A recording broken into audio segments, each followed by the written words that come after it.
Oras, 6:00 sa buntag.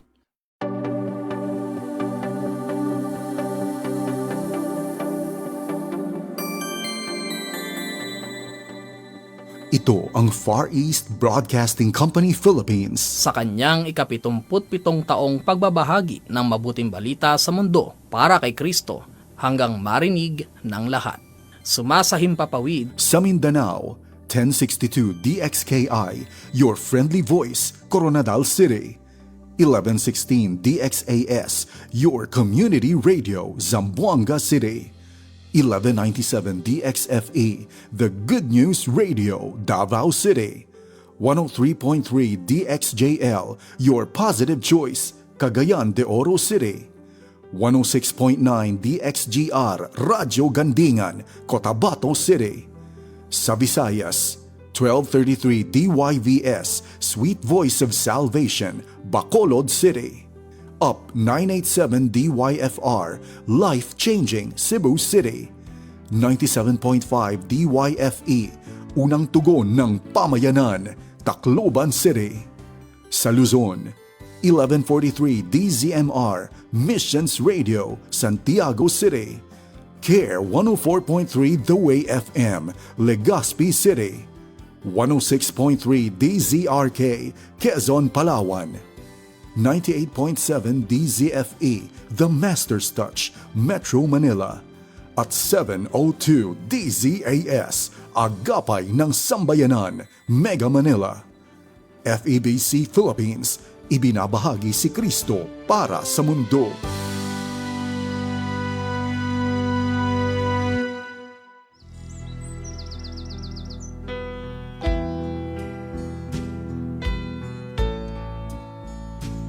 Balik kita sa uma.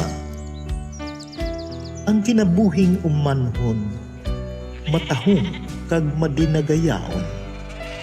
Sa uma, labas ang hangin nga imo mahaklog. Dalisay ang tubig nga imo mainom. Dagaya kag marimis ang imo nga mga pagkaon. Sa uma, malapad ang uma kagwayan.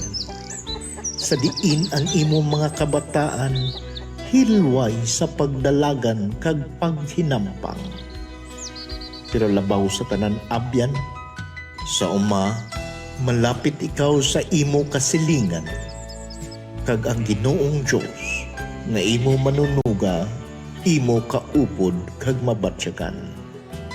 Oo, balik kita sa uma.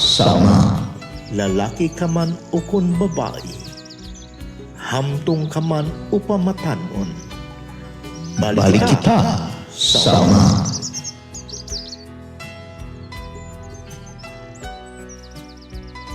Kini nga programa hatid kaninyo sa DXFE Far East Broadcasting Company and JKR Multimedia Ministries.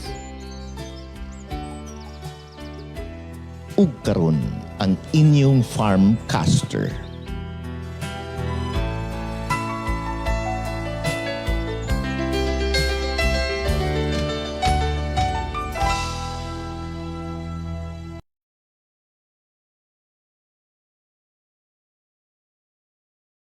Yan. Good morning. Welcome na sab sa itong programang Balik kita sa mania na sabi niyong amigo sa kanginan, Kuya Janos Lakihon. Panoban kita sa isa ka oras nga paghisgot-hisgot sa mga katikaran ning atong pagpanguma. Especially, no? Grabe ang ang ginaingon natong pagbali-bali sa ato ang panahon. Yes. Kumusta man? May 16, 2026. Medyo pipilagin ko Sabado nga wala ta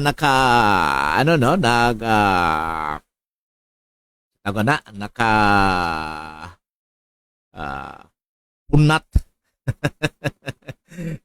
Nakaprograma tungod kay wala punta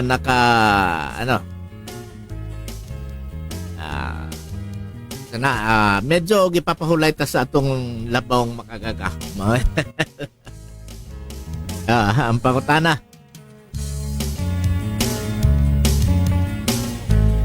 Oh, nakapagpasalamat na ba sa atong labawng makagagahom? Na especially, yun nga. Another day that is given to us by our Lord Jesus Christ. Of course, no? Pao ba na to karong buntaga? Ang ato mga partners diya sa technical side, si Kuya Don. Kuya Don ba? Yeah. Kuya Don Kagas. Kuya Don? Yes. And si Kuya Julius, no? Malyabo sa DXFE. Apan na tuloy tayo na ako atong hangyo, no, sa atong mga kapamilya diri sa DXFE nga wala pa kita sa atong kahanginan tungod kay nga atong tower na mga technical glitches nagapadayon ng atong mga technical men and women. Nasi Atibo og si Kuya Elkin with Kuya Julius nga naga maningkamot unsaon ni pagpadagan o pabalik sa atong tower sa kahanginan. But we are live sa atong mga Facebook pages 1197 DXFE ug diri na pod sa ato sa South Cotabato sa Coronadal ang DXAI 1062. Kumusta man ang atong mga partners diha nga padayon nga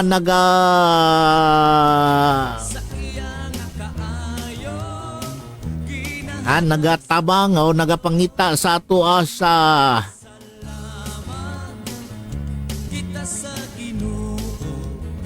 kahanginan kay muraog dugay-dugay gyud nawala.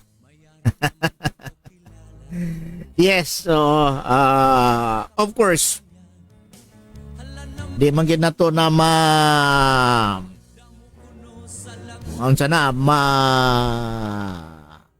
gusto mo na akong technical. Mura pog nag-technical mapog ko dire. Yes, nawala po ning ako ang mga controls. But thank God. Sige lang. Okay man diya atong mga signal, Kuya Don o Kuya Julius. Ayan. Wala namang drop frames. But yes, it's very early in the morning. Grabe ang ulan. Ulan na po. And yes, we would love to laag unta. But dili ta kalag sa karon later on sa atong agri-news ug sa atong weather updates, no, atong tanawon unsay dagan ning ato ang mga padagan ning atong panahon. Yes, of course. Good morning diha sa atong mga partners. Ma'am Domilin Laure. Ma'am, kumusta man? Thank you very much for being with us this morning. Si Sir Pat Amarillo diha sa Matanaw, sir. Kumusta man diha, sir? Ulan-ulan po ba diha, sir? Kay Cecil Giri. Okay, kumusta po diha? Of course, brother, Elder Tito Pido ug Ate Mel. Kumusta man? Good morning. It's good to see you again. Hopefully, makabisita po ko diha sa church soon. Yeah, hinay-hinay, by God's grace, balik-balik na po ning ato ang kusog. Himaya lang yun sa Ginoo. Thank you dahil sa tanan ninyo nga mga pag-ampo kay diri na lang ko magpasalamat ninyong tanan. Okay, halos dagan-dagan yun. PM na nagpadala sa ilahang mga pag-ampo. And thank you. Ang operation nagiging successful by God's grace. gibless pod sa Ginoo ang tambal nga atong ginainom. So, after 1 week, ayun. okay na po tayo. Salamat, no? And again, we bring back the glory and praises to God. Balik na po trabaho ani, no? Mo nang nanata diri karon sa atong pagpangalagad o serbisyo publiko para sa inyo tanan. Of course, Kuya Ernesto Tartado, good morning! Ingon pa ni Kuya Ernesto, thank God we're still alive and thank you Lord for restoring our brother. Yes, sa balik kita sa uma, salamat tayo Kuya Ernesto. No, sa tanan nga gusto mag-shoutout diha. Of course, pwede kayo mo magpadagan. Oo. Kumusta man ang inyong panahon diha? Diri sa Davao City. Oho, ulan-ulan gyud kaayo. No? So, pahimangno sa tanan natong mga partners diha, labaw na sa atong mga partners diha sa kilid sa kasapaan, no? Palihog lang ko, no? Andam-andam ta. Paminaw sa atong mga advisories gikan sa atong mga gobyerno. Okay, anytime mabasiog na ay mga advisories na pod, okay? And I don't know, Kuya Julius, no, kung makatrabaho ta sa saan sa transmitter side kay murag bundak mangulan. Hopefully makalaag ko ninyo diya, Kuya. And yes, no? Usa ta sa magpadagan day sa atong mga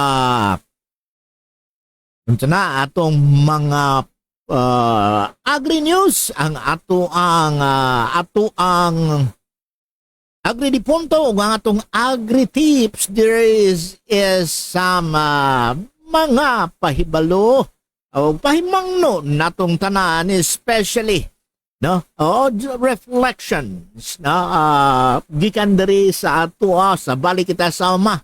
Kay usahay dali kayo tammo husga sa uban, sayon ang pagsulti sa kamatuoran apan lisod usahay ang pagpakita og gugma samtang nagtama.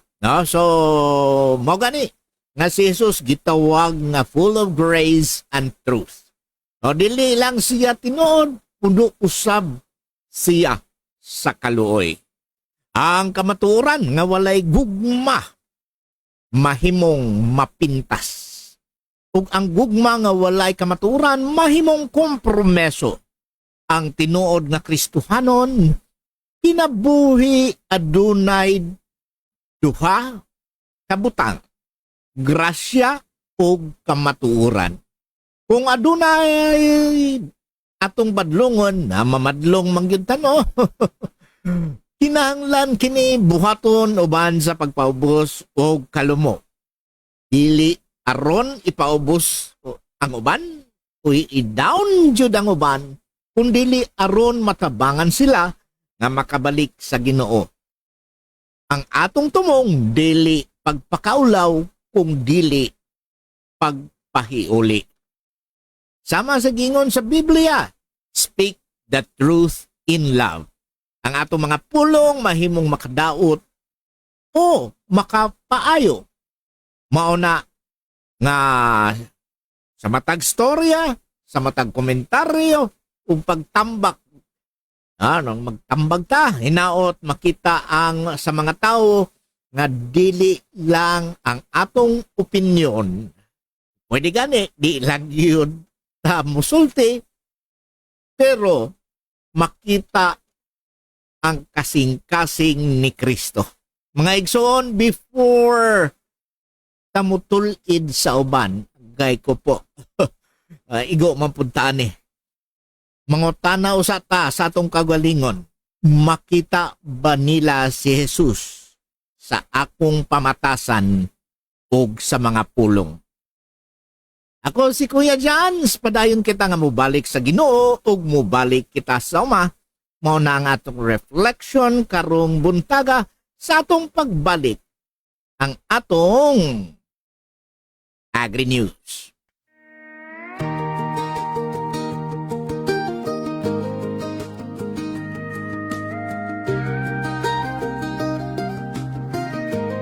Stand as one for the land.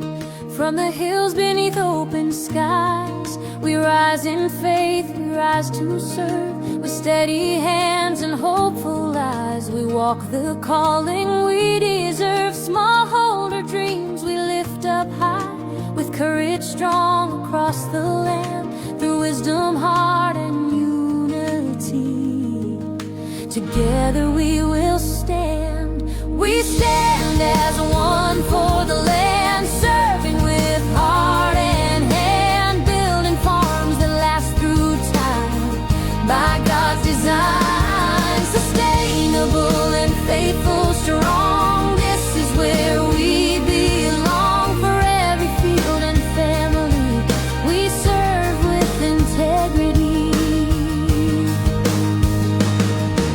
Protect the soil, restore the streams, turn rural struggles into dreams. Empower leaders, train with care, build communities everywhere. Modern tools and timeless truth, hope for age and hope for youth. Through every challenge, come what may, we walk the narrow way. If God is for us, we will stand confident in His mighty hand. Through drought and storm, through loss and gain, He sends the harvest rain. We plant in hope, we work in love, trusting the Lord above. We stand as one for the land, united in His plan. Growing people, growing farms, with faithful hearts and open arms. Year by year we will proclaim, sustainable in Jesus' name. For the land, for the people, for the call, we give Him glory for it all. Balik kita sama.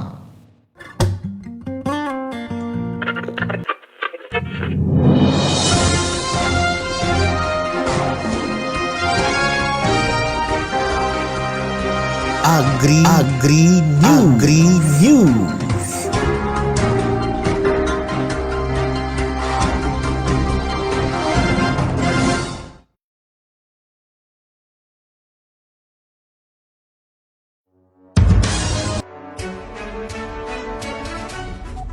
Ayong buntag mga higala ni ano sa inyong amigo sa kanginan Kuya Janos Lakihon para sa atong Agri-News o para sa atong headlines. Pagbangon ng ag-industry tinalakay. DA11 suporta sa durian farming. DA11 pinalakas ang El Nino ng mga state boards. DA12 Kalingawan Season 5, binuksan. Day 12, pinalakas ang safeguard system. Ang Day 12, pinagdiwang ang pista sa Nayon. At sa pang-national na news, Day 8, importation, huling option naman.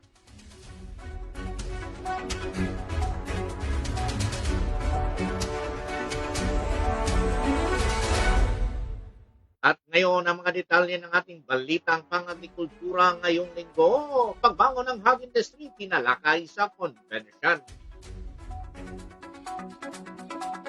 Nagkaisa ang pamalaan at mga leader ng industriya ng baboy sa ginanap na ika-32nd National Hog Convention and Trade Exhibit sa SMX Convention Center, Davao City para palakasin muli ang hog industry sa bansa. Pamensahe ni Agriculture Assistant Secretary Michael Garcia na kumakatawan kay Secretary Francisco Laurel Jr.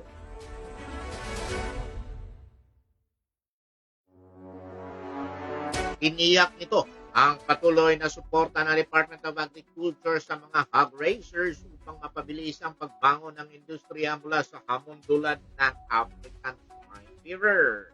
Ayon kay Garcia, nakatuon ang DA sa pagpalawak ng access Kadikalidad na breeder stocks, serbisyong veterinaryo, ayuda sa pangutang at makabagong technology upang maging mas matatag at competitive ang local na production ng baboy.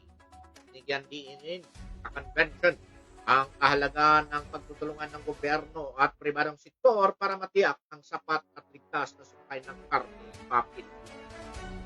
At sa ibang dako naman, DA11 suporta sa sustainable durian farming. Pinagtibay ng Department of Agriculture Region 11 na ang suporta nito sa sustainable at climate resilient na pagsasaka sa paglulunsad ng ikalawang yugto ng Durian Development Initiative ng MINDA, COICA at Camp Asia. Kinatawan ni Regional Technical Director for Operations Mary Ann M. Constantino, si Regional Technical Director Macario Gonzagan, sa naturang aktibidad na naglalayong mapalakas ang produksyon at ng durian at iba pang tropical crops sa Mindanao. Kailalim ng proyektong income enhancement of farmers through strengthening a sustainable agriculture environment in Mindanao, Philippines, mula 2026 hanggang 2028, tutukan ang pagpapabuti ng farming systems, pagpapalakas ng mga kooperatiba at pagpapalawak ng market opportunities para sa mga magsasaka. Ayon sa DA11, mahalaga ang pagtutulungan ng pamahalaan at international partners para mapanatili at matatag ang makakalikas ng agrikultura habang pinapatas ang kita ng mga durian growers sa rehiyon.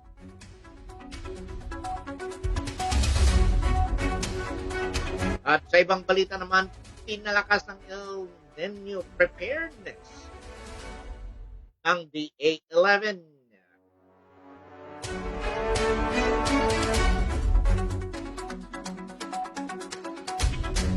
Inaigting ang Department of Agriculture Region 11 ang paghanda laban sa epekto ng tagtuyot upang maprotektahan ang produksyon ng mga magsasaka at mangingisda sa rehiyon.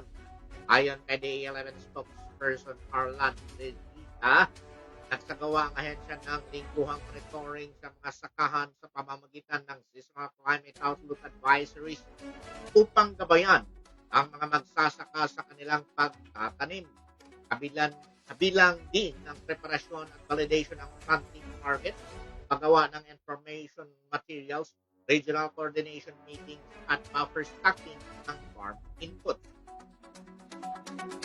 Ininok din ng DA11 ang mga local agriculture offices na magsumiti ng veripikadong ulat gamit ang larawan at geotagging pang mapabilis ang pagtuong sa mga maaapektuhang lugar. Nag-ag pa ni Dedisa, target ng ahensya na maisalba ang produksyon ng mga vulnerable areas sa pamamagitan ng water management, crop shifting, pamamahagi ng gamot at biologic para sa hayop, feed supplements, farm equipment, and cloud seeding operation.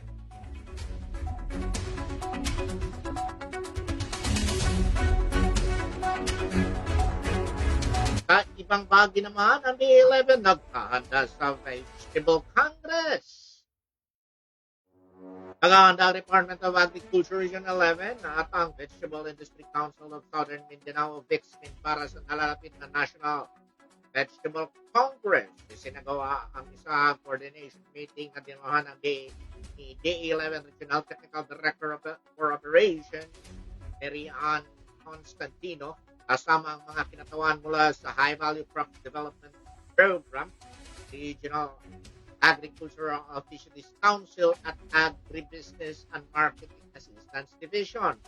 Tinalakay sa pagpupulong ang pagpapalakas ng koordinasyon at mas maayos na preparasyon upang matiyak ang matagumpay na pagsasagawa ng National Vegetable Congress. Layunin ng aktibidad na maisulong ang pag-unlad ng vegetable industry sa rehiyon habang patuloy na sinusuportahan ang mga local na magsasaka at agribusiness stakeholders sa Davao Region.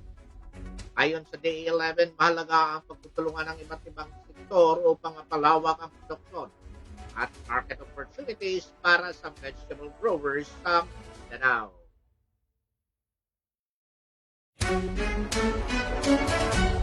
At dito naman sa Region 12, masayang binuksan ng Department of Agriculture Regional Field Office 12 ang taunang selebrasyon ng DA Kalingawan Season 5 sa ginanap na programa sa DARFO 12 Grounds.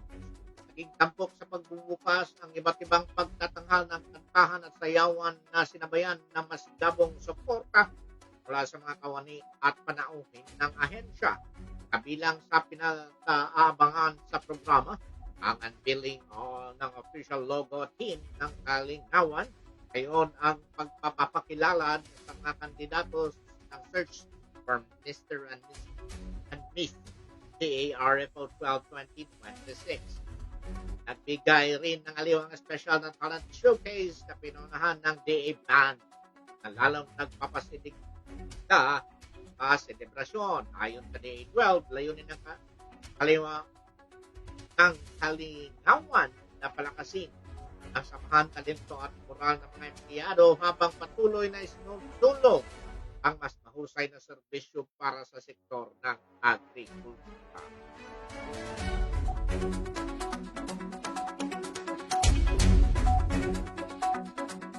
At sa ibang balita naman, sumailalim sa pagsasanay ang mga kinatuan mula sa iba't ibang banner program, special project at assess interim unit ng Department of Agriculture Field Office 12 kaugnay ang mainstreaming of social and environmental safeguards.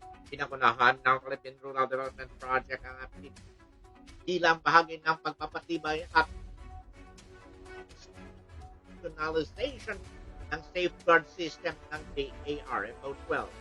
Layunin ang pagsasanay na mapalawak ang kalaman at kakayahan ng kalahok sa tamang pamamahala ng environmental and social safeguards kabilang ang risk avoidance, minimization, mitigation, at management ng posibleng epekto ng mga proyekto sa komunidad at kalikasan. Ayon sa DA12, mahalaga ang paggamit ng safeguard principles sa regular na proseso ng pagpaplano, pagdisenyo, procurement, implementation at monitoring ng mga programa upang matiyak ang responsible at sustainable na pagpapatupad ng proyekto para sa sektor ng agrikultura. At kabilang nito, may pinagdiwang din ang pista sa ngayon sa DA12 sabay sa St. Day bilang bahagi ng selebrasyon ng 2026 Farmers and Fishers Folk Month nitong Mayo 14. Nangunahan ang pagdiwang ng Department of Agriculture Regional Field Office 12 ang pista sa nayon at St. Pedro East Day bilang bahagi ng selebrasyon. At sa kanyang mensahe ni Executive Director John Pascual, kasama si DA Assistant Secretary Layog, iba pang opisyal ng ahensya ng pamalaan. Ang aktibidad bilang pagkikilala malaking ambag ng mga magsasaka at mangingisda sa seguridad ng bansa. Nigyan din ni Red Pascual ang patuloy na suporta ng DA sa sektor ng agrikultura sa pamamagitan ng program sa kababong technologies at mas malawak na merkado at maagap na servisyo ng pagkain. Samantala, sinabi naman ni Asik Layog, ang bawat ani at pawis ng mga magsasaka at mangingisda ay simbolo ng sakripisyo at pagmamahal para sa kinabukasan ng bansa. Ayunin ang pagdiriwang na higit pang palakasin ang pagkakaisa at pagpapahalaga sa mga agricultural frontliners sa region. At para sa ating national news, nilinaw ng Department of Agriculture na mananatiling huling opsyon lamang ang importasyon upang mapanatili ang sapat na supply at matatag na presyo ng pagkain sa bansa. Kapag dinig ng House Committee North Luzon, Broth, Quadrangle, sinabi ni Agriculture Secretary Francisco Q. Laurel Jr. na mas prioridad ng pamalaan ang pagpapalakas ng local na produksyon kaysa umasa sa imported na produkto. Ayon sa kalihim, naghahanda rin ang DA laban sa posibleng matinding epekto ng El Nino sa pamamagitan ng pagpapalawak ng greenhouse farming, water storage system, drip irrigation, at solar-powered irrigation project. Kabilang din sa hakbang ng ahensya ang crop diversification upang mabawasan ang pagdepende sa water-intensive crop at mapataas ang kita ng mga magsasaka. Samantala, simula sa September ay itaas ng National Food Authority ang buying price ng palay mula 22 piso kada kilo para sa sariwang ani, 20 piso naman para sa tuyong palay upang masuportahan ang farm gate prices. Bigyan din ni Secretary Laurel na manatiling data-driven at necessity-based ang anumang importasyon upang maprotektahan ang local na agriculture at ang mga farming. At ngayon naman sa ating balita sa ating weather update para sa Mindanao base sa latest bulletin ng DOST Pag-asa. Ang easterlies ug sa low pressure area mao ay makapekto karon sa pipila ka mga bahin sa Mindanao. Dinhi sa Region 11, partly cloudy ngadto sa cloudy skies ubanan sa isolated rain showers ug thunderstorms. Posible gyapon ang kalit nga kusog nga ulan sa hapon o gabi nga mahimong hinungdan sa localized flooding o landslide sa mountainous areas. Muragwa naman kaabot o gabi. O sayo man sa buntag. May ulan naman ganiha. Dari sa South Cotabato, Soc Sargent, Sarangani, Sultan Kudarat, Makasinati o cloudy skies with scattered rains and thunderstorms tungod sa easterlies nga epekto sa LPA. Bantay posibleng pagbaha o pagdahili sa yuta panahon sa kusog nga ulan. Uguban bahin pa sa Mindanao, partly cloudy skies, doon ay isolated rain showers ug thunderstorms labi na sa hapon hangtod gabi. So pahimangno lang no, likay ang pagpabilin sa daplin sa Suba ug landslide prone areas kung adunay kusog nga ulan. Ang mga mangingisda ug gagmayng sakayan gitambangan nga magmatngon bisan sa slight to moderate pa ang coastal nga waters. No, so ato makita diya sa atong background karon no nga pipila gyud ka mga areas diri sa Mindanao napagani gikan gyud diri sa east no. Rag dako pud yun na low pressure area no. Hopefully the next few weeks few days mo ubos ni but kana lang pagpangandam and later pod sa ato ang with this nga mga projections sa atong weather no atong hisgutan po na later sa atong agri-punto. Human ni ini. Anita, lambuta, kusgan, yuta na to ang pinggan. Anita, lambuta para sa Mindanao, nao, nao, nao, nao, nao, nao, sa pagsubang sa adlaw, sugod na puta, kaluog botas, andam sa uma, singot sa agtang, dili kalas, kaya nga tong paningkamot, siguradong mubungag, yud piningaligon, yutang nga himsog, organikong paagi, dili makadaot, na ay plano, klaro ang tumong, produksyon taas, pero kalikupan protektado. Hoy mga kauban, magtinabangay, kung magkahiusa, dali ang kalampusan. Anita, lambuta, protektahan ang yuta ug lasang, daghang bunga, daghang paglaom, kinaiyahan ang tugyod bantayan. Anita, lambuta, magumangan ay prinsipyo, kita ang kusog sa Mindanao, maguma, bayani mo. Balik kita sama.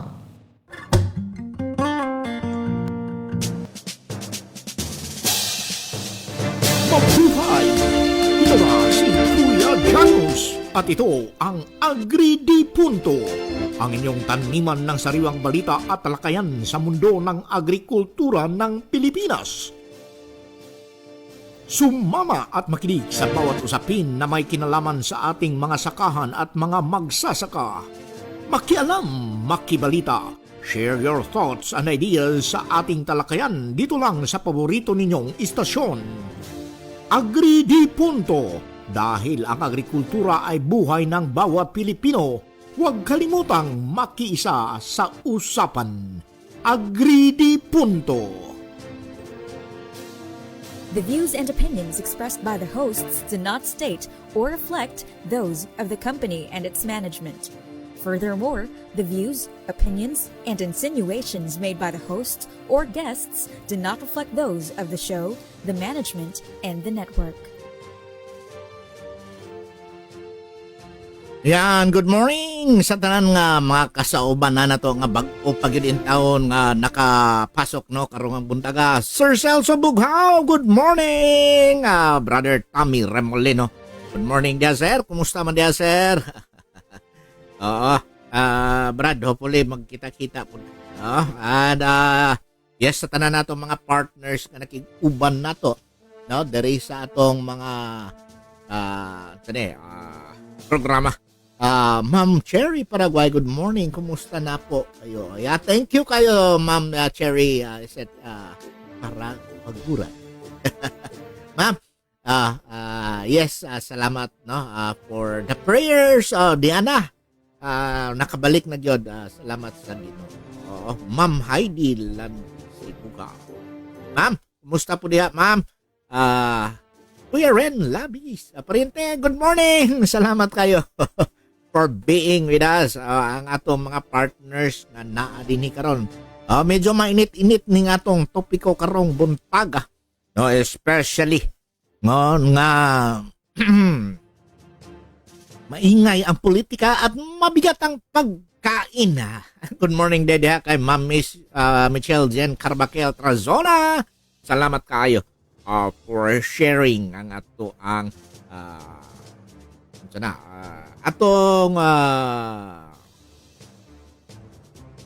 live update karon no buntaga. And of course sa tanan nga mga kaubanan nato, Kuya Dex Lakihon, good morning. Kumusta dira? Ulan-ulan ba?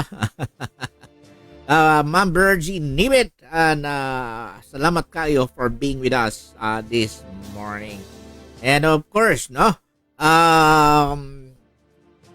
ang komentaryong hindi lang tumitingin sa atin sa ani, kundi sa direksyon ng pagkain, kabuhayan at kinabukasan ng bayan mo ng atong Agridi Punto karon. Well, for the past few weeks or days, maingay ang politika, maingay ang social media, maingay ang bangayan at sisihan. Pero habang maingay ang politika, may ibang bagay na tahimik na mabigat sa maraming Pilipino. Budget ng pamilya, gastos sa produksyon, at seguridad sa pagkain. Well, yesterday, May 15, nagsara ang piso sa mahigit 61 pesos per dollar. Para sa iba, numero lang yan sa balita. Pero sa magsasaka, middle class at sa ordinaryong mamimili, ang mahinang piso ay hindi simpleng numero. Ito ay dagdag gastos, dagdag pressure, at dagdag pangamba sa mga sumusunod na buwan. Hindi pa naman tayo nasa food crisis. Ramdam naman natin, ramdam na ng mga maraming pamilya ang pressure. Hindi man biglang tumaas ang lahat ang presyo, pero ang kombinasyon ng mahal na serbisyo, mataas na production cost, pabago-bagong ekonomiya at humihinang piso ay unting-unting kumakain sa kakayahan ng pamilya. At alam nyo kung ano ang unang naaapektuhan kapag sumisikip ang budget?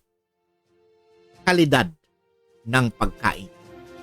Kapag gipit, gulay ay nababawasan, prutas ay mawawala, masustansyang pagkain at ang inuunang tanggalin. Hindi dahil walang pakialam ang pamilya sa nutrisyon, kundi dahil minsan survival na lang ang usapan. Dito sa Pilipinas pumapasok ang mas malalim na usapin sa agrikultura. We are known to have the resources, sa ating lupa, dagat, magsasaka, research at science. Pero bakit tila laging alanganin ang pagkain? Dahil sa totoo lang, hindi lang klima ang problema, mahal ang farm inputs, mataas ang fuel cost, marami pa ring imported agricultural supplies at madalas, pansamantala ang solusyon sa permanenteng problema. Kapag kulang ang supply, importation. Kapag mataas ang presyo, emitting. Kapag may sakuna, emergency response. Pero ang tanong, nasaan ang long-term direction? Habang ang ibang bansa ay agresibong pinapalakas ang sariling produksyon, tayo minsan ay parang laging naghahabol. At dito lalong naging seryoso ang asapin ng peso kontra dolyar. Kapag humihina ang peso, mas mahal ang imported fertilizers, mas mahal ang feeds, mas mahal ang fuel, mas mahal ang farm machinery. Ibig sabihin, kahit hindi pa agad tumataas ang presyo sa palengke, tumataas na ang pressure sa produksyon. At kapag tumagal ito, ang epekto ay hindi lang sa bukid. Ramdam ito ng middle class na pilit pinagkakasya ang budget. Ramdam ito ng manggagawang bumibili ng pagkain araw-araw. At lalong ramdam ito na magsasakang manipis ang kita, mataas ang gastos.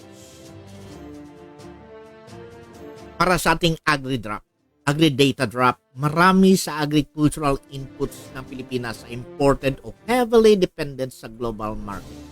Kaya kapag mahina ang piso kontra dolyar, direktang naapektuhan ang abono, fuel, feeds, kagamitan sa bukid at habang tumataas ang gastos ng produksyon, ang pressure ay bumababa sa buong food chain mula bukid hanggang hapag.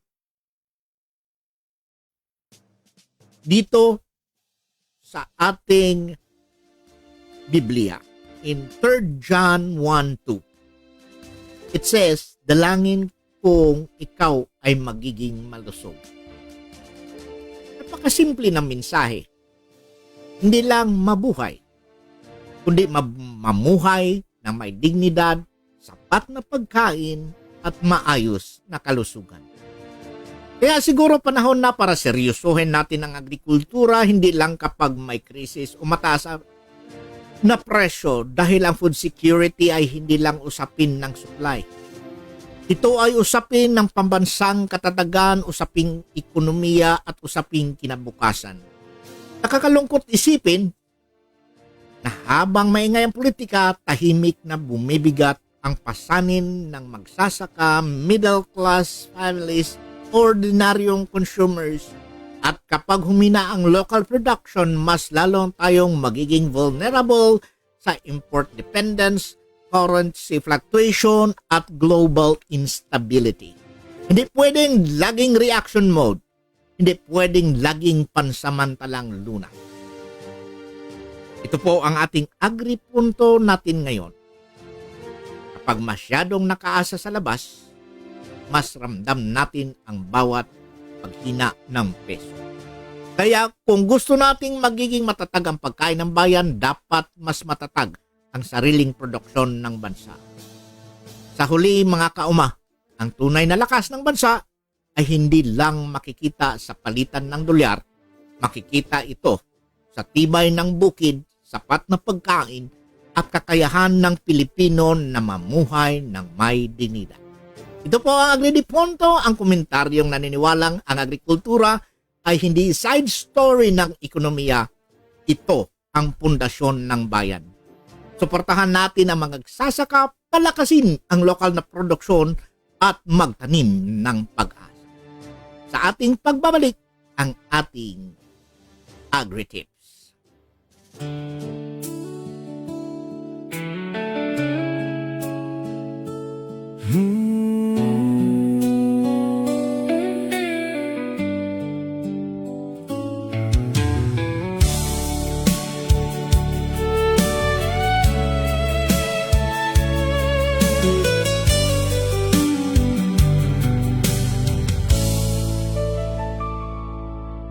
Ano na ang nangyayari sa'yo, Pilipinas kong mahal? May demokrasya pa kaya o pangalan na lamang? Magaganda ang ating batas, ngunit tila nasa papel lang. Kapag nasa kapangyarihan, katotohanan ay nalalamangan.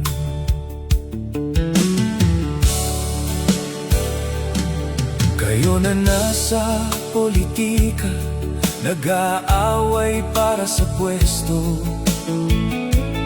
Pera ng bayan ang gamit para sa sariling interes. Public accountability daw, ngunit lihim ay tinatago. Kapag sal na ang usapan, ayaw namang ilanta dito. Dakilang Ama, kaawaan mo kami. Sa gitna ng dilim, ikaw ang tanglaw namin. Heal me, heal us, heal our land, oh God. Ikaw lamang ang aming pag-asa. Espiritu Santo, punuin mo kami. Patatagin mo ang aming pananampalataya. Di namin kaya kung wala ka. Pilipinas ay itaas mong muli.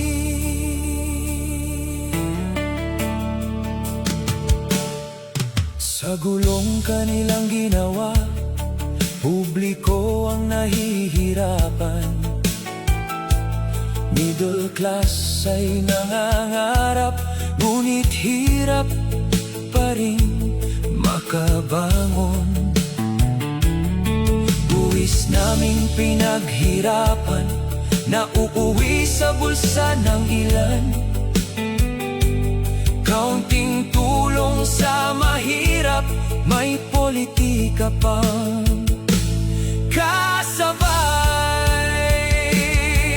Kung kami man ay nagkasala, Panginoon, patawarin mo kami. Buksan mo ang aming puso at linisin mo kami.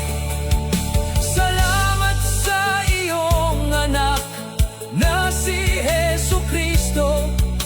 Sa dugo niyang banal, may pag-asa pa rito.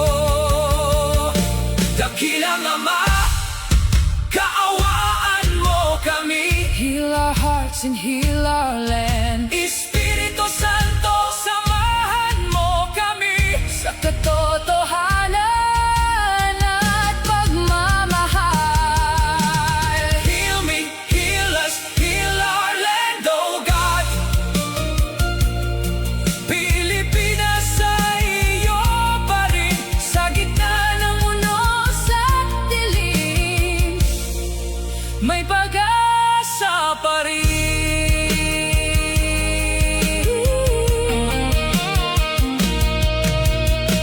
Balik kita sama. Good morning! Ani-ana ang programang alang sa mag-uuma. Ingon ang gusto mang mahibalo unsaon ang pagpanguma. Balik kita sa uma. Mga hisgutan ng bahin sa pagpanguma atong tukikon dinhi nga programa. Tubagon ang inyong mga pangutana mahitungod sa nagkadaiyang isyu sa pagpanguma. Balik kita sa uma. Gikan sa produksyon, proseso o hangtod sa merkado atong hisgutan. Balik kita sa uma. Mag-uumang tunay kahibalo, siguradong tunay asenso. Balik kita sa uma. Alang sa produktibong mag-uuma, paminaw sa programang Balik kita sa uma. Kauban si Kuya Janos Lakihon. Kini nga programa hatid kaninyo sa 1197 DXFE Far East Broadcasting Company o JKR Multimedia Ministries.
Yes, of course. Nanata.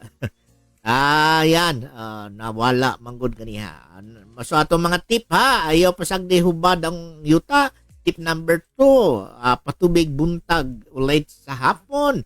Number 3, compost is life. Makatabang mohold sa tubig, no? Mubuhi sa yuta. Number 4, ayaw sige hilabot sa yuta. Kanang sige gani ka og daro, no? Makapauga nagdali sa yuta, makaguba sa soil organisms. Og number 5, mix ang imong tanom.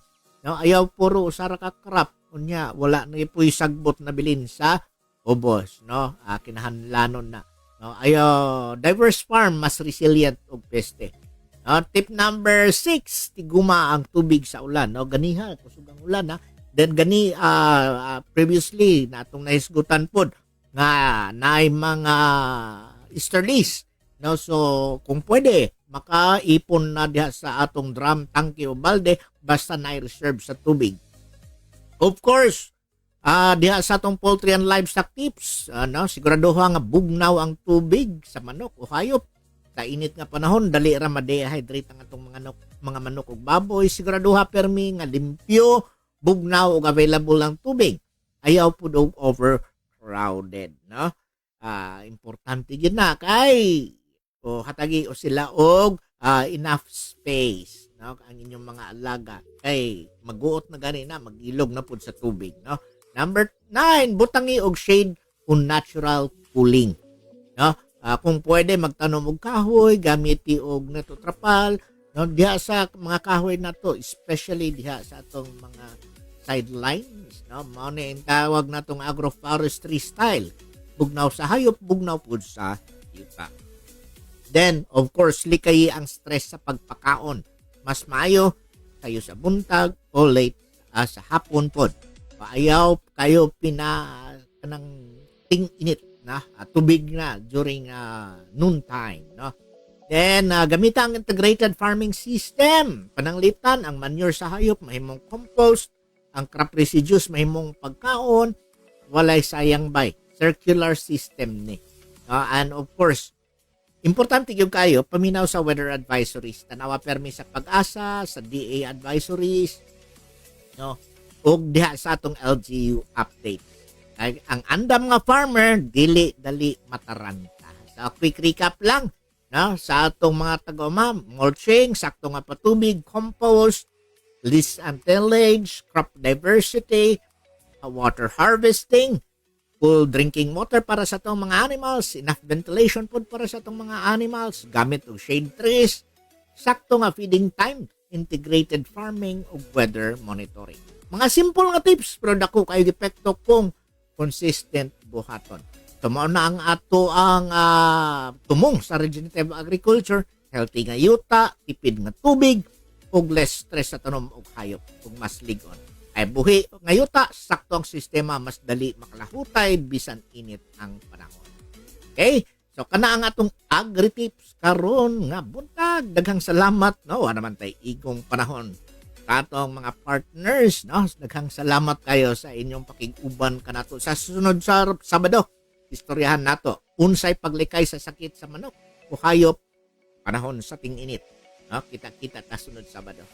By God's grace. No? So, salamat kayo sa tanan. And of course, no, sa atong mga partners. Yeah.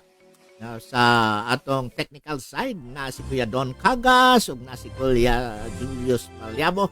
Of course, ang atong mga partners, mga managers na. Okay, no? Salamat kaayo. Salamat kay kayo po kay Ate Maggie o kay Pastor Alex. Pastor Alex, kumusta ka? Salamat sa mga of course, kay Miga Joy. Salamat kayo. Kini si Kuya Janos Lakihon, magaingon ang mag-uumang dunay kahibalo, dunay pag-asenso. Sa Diyos ang himaya, maayong Sabado ang natong and turn from their wicked ways. I will hear from heaven and forgive their sin. I will hear from heaven and heal their land. Lord, heal our land. Father, heal our land.